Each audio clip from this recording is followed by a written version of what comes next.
안녕하세요 여러분, 성공합시다. 드디어 이제 고린도전서 마지막 장이네요. 16장에서는요 고린도 교회를 위한 연보와 또 자신의 여행 계획에 대해서 알려주고 또 마지막 권면을 하고 있는데요, 오늘은 연보, 헌금에 대한 성경적인 의미를 한번 알아보면 좋겠어요. 자, 1절. 성도를 위하는 연보에 관하여는 내가 갈라디아 교회들에게 명한 것과 같이 너희도 그렇게 하라. 자, 성도를 위한 연보에 관하여는 이렇게 시작을 하잖아요. 그러니까 이것도 질문 중에 하나였다는 것을 알 수 있어요. 고린도 교회 교인들이 신앙생활을 하다가 생긴 질문들을 지금 바울한테 줬고, 그 질문을 받은 바울이 답을 쓴 것이 고린도 전서잖아요. 그 질문 가운데 연보에 가는 것도 있었던 거죠. 또 여기 앞에 보면 성도라고 되어 있는데요, 이거는 뭐 전체 성도를 가리키는, 그러니까 교회 구성원들이 종말의 새 백성임을 뜻하는 그런 일반적인 성도라는 개념이라기보다는 예루살렘 교회의 성도를 가르치는 것으로 볼 수 있어요. 문맥상 그래요. 그러니까 예루살렘 교회의 성도들을 위한 연보는 자기가 갈라디아 교회들에게 지시한 것처럼 하라고 말하고 있죠. 이 말은요, 예루살렘 교회를 위한 헌금이요, 고린도 교회뿐만 아니라 이방 교회 전체에서 이루어지고 있음을 암시해요. 바울은요 3차 전도 여행에서 이 헌금을 예루살렘 교회에 전달하는 것을 목숨을 걸 만큼 중요한 일로 생각하고 있어요. 왜냐하면 세 가지 의미가 있는데요, 첫 번째는 지금까지 앞에서 쭉 얘기하고 있는 것처럼 몸의 연장선상에 있어요. 그러니까 그리스도의 몸이니까 서로 도와야 한다는 거죠. 당시 예루살렘 교회는요 심각한 기근으로 고통을 당하고 있었거든요. 그 아픔 가운데 있는 몸된 형제 자매들을 도와야 한다는 의미죠. 자, 두 번째 의미는요, 이게 아주 중요해요.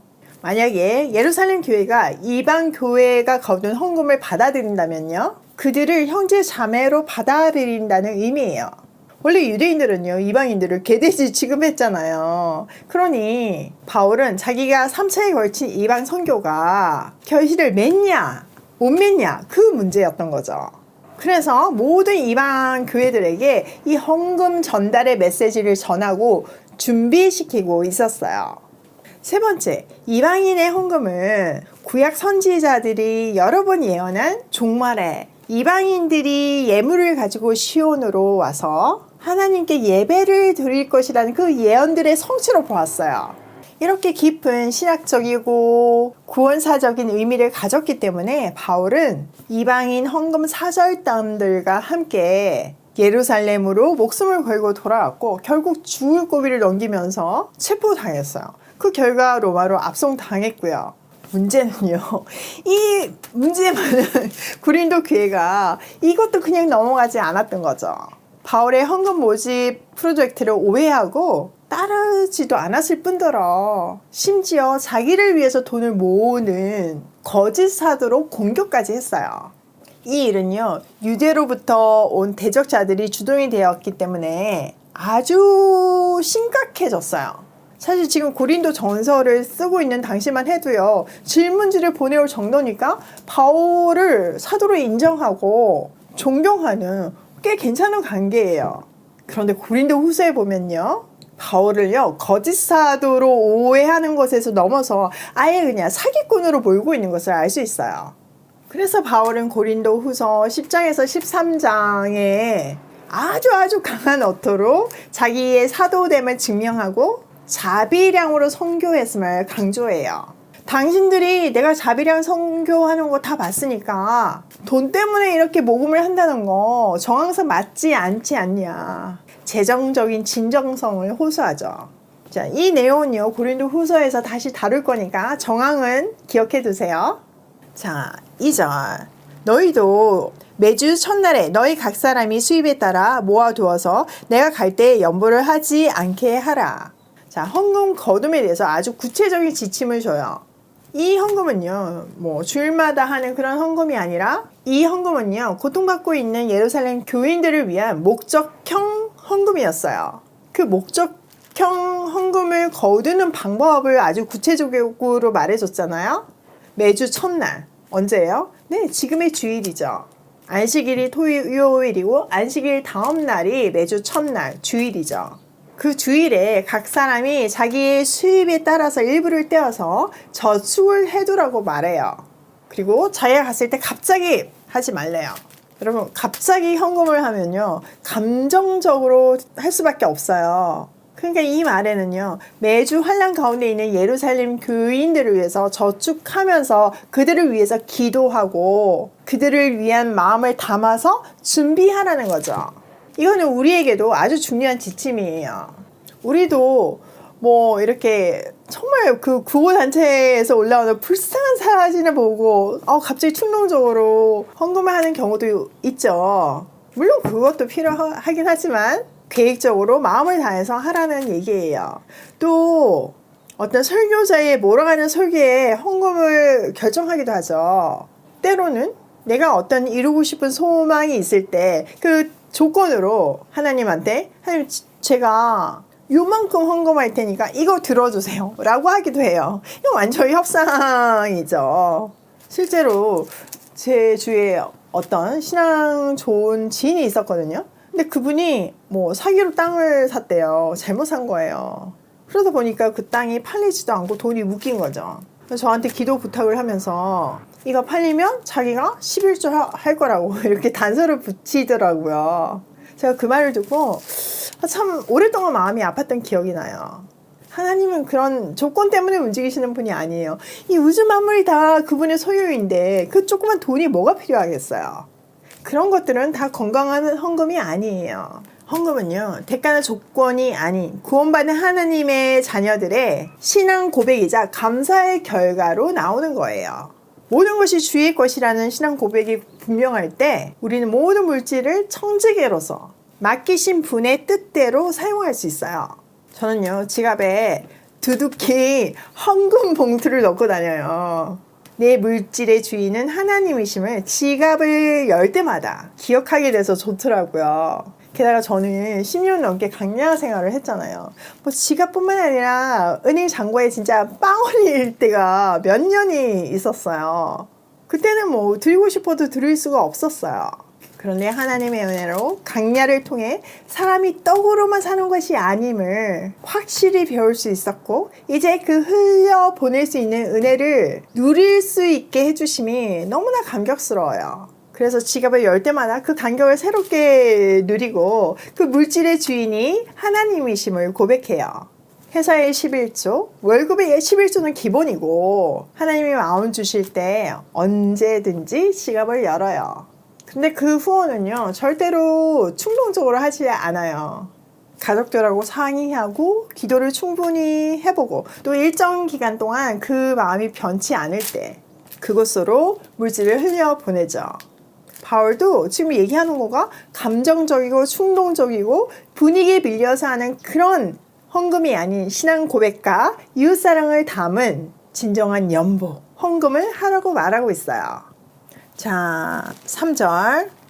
내가 이를 때 너희가 일정한 사람에게 편지를 주어 너희의 은혜를 예루살렘으로 가지고 가게 하리니 만일 나도 가는 것이 합당하면 그들이 나와 함께 가리라.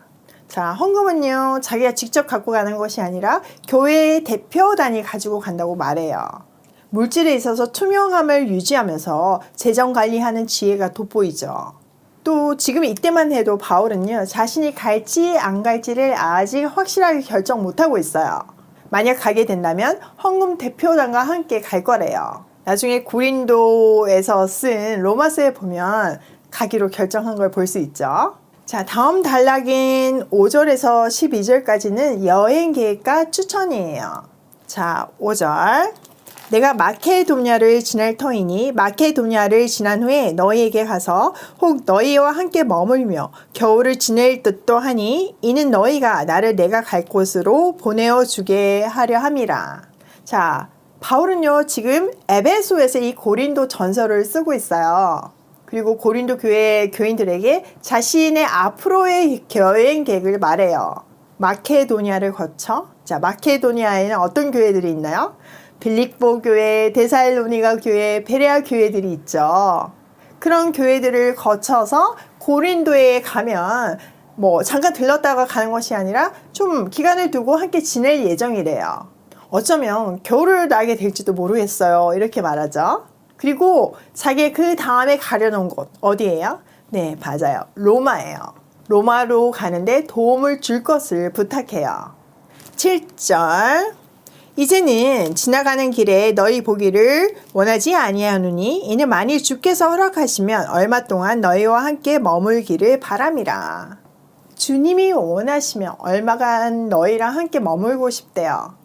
모든 것을 주의 뜻대로 조정하며 움직이는 바울의 태도를 볼 수 있죠.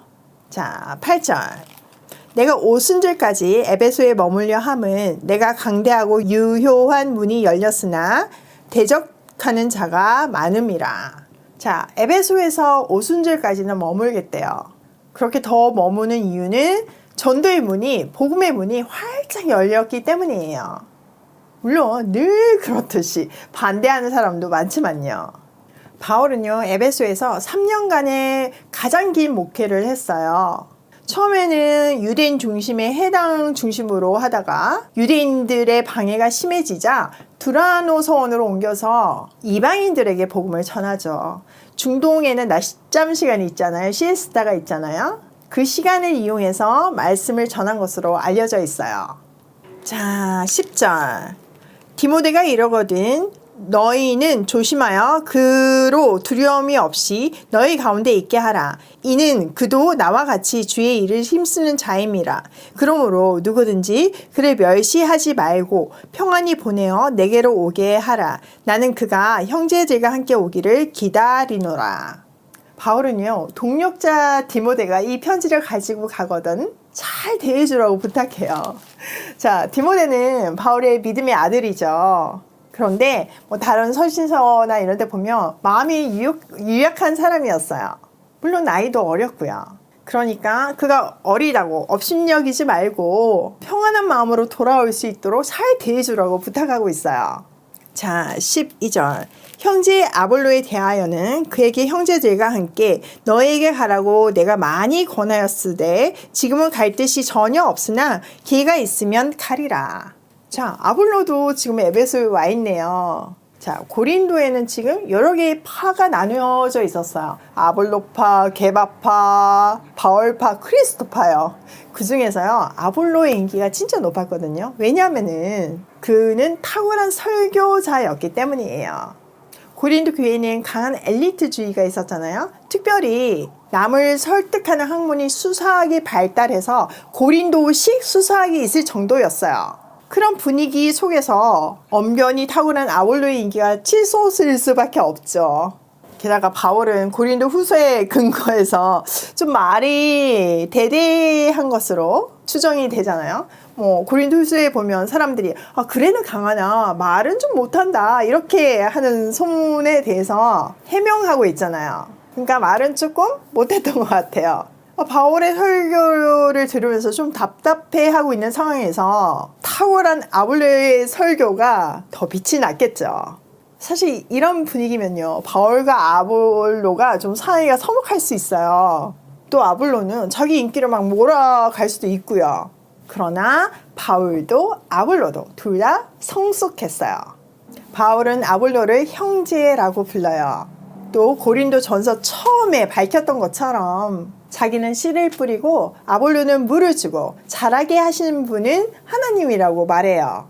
즉 각자 역할이 다름을 인정하고 하나님이 각각 다르게 쓰시는 동력자라는 생각이 분명했어요.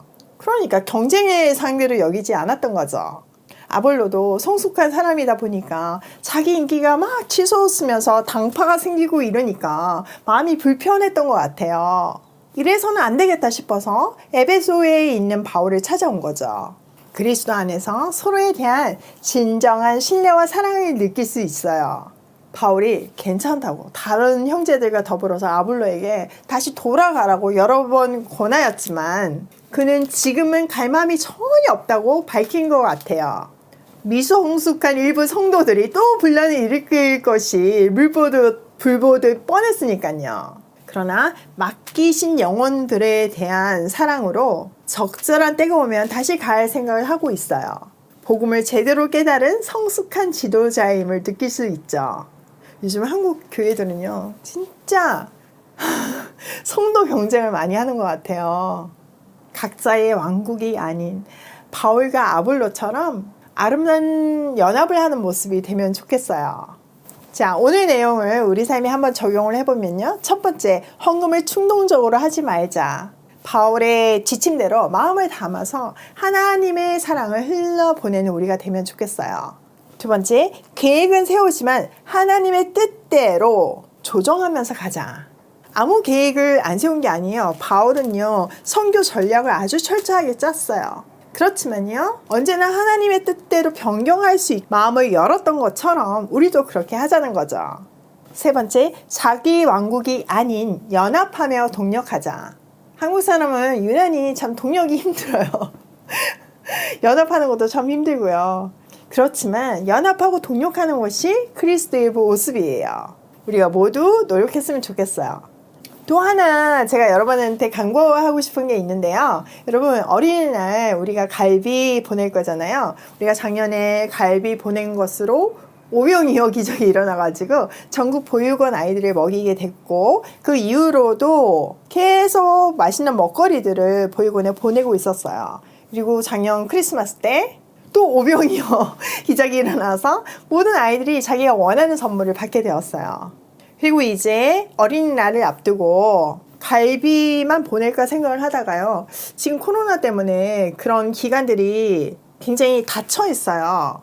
간염이 되면 안 되니까 거의 못 나가고 못 들어가고 그런 거죠.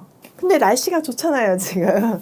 그래서 만약에 오이 밥차가 생겨가지고 우리가 직접 고기도 구워주고 풍선도 만들어주고 솜사탕도 만들어주고 야외 파티를 해준다면 너무 좋겠다는 생각을 했죠. 그래서 보육원에 이런 공문을 보냈더니 진짜 반응 폭발인 거예요. 너무 하고 싶다고, 아이들이 너무 좋아할 것 같다고. 그래서 지금 현재 상황은요, 지원한 보육원이 지원한 사람들보다 많아요. 여러분들이 많이 밥차 하겠다고 동력해 주셨으면 좋겠어요. 사실 뭐 여러분한테 요리하라고 하는 게 아니고요, 고기 구워주고 또 저희가 기본적인 어떤 세팅을 해드릴 거거든요. 그거 가지고 요리하는 거니까 어렵지 않아요. 그러니까 아이들이 좋아할 만한 것으로 편차 없이 먹을 수 있게끔 저희가 잘 세팅해 볼 테니까 여러분 마음을 다해서 기도하시고, 충동적으로가 아니라, 이런 건 좀 충동적으로 해도 되는데 사랑을 많이 담으셔가지고 아래 신청서 제가 다 글에 달아드릴게요. 신청서에 지원해 주세요. 그리고 아이들을 풍성하게 먹일 수 있게 많이 후원도 해주세요. 오늘도 하나님이 기뻐하시는 대로 우리 물질을 쓰기를 소원하며 고고싱해요.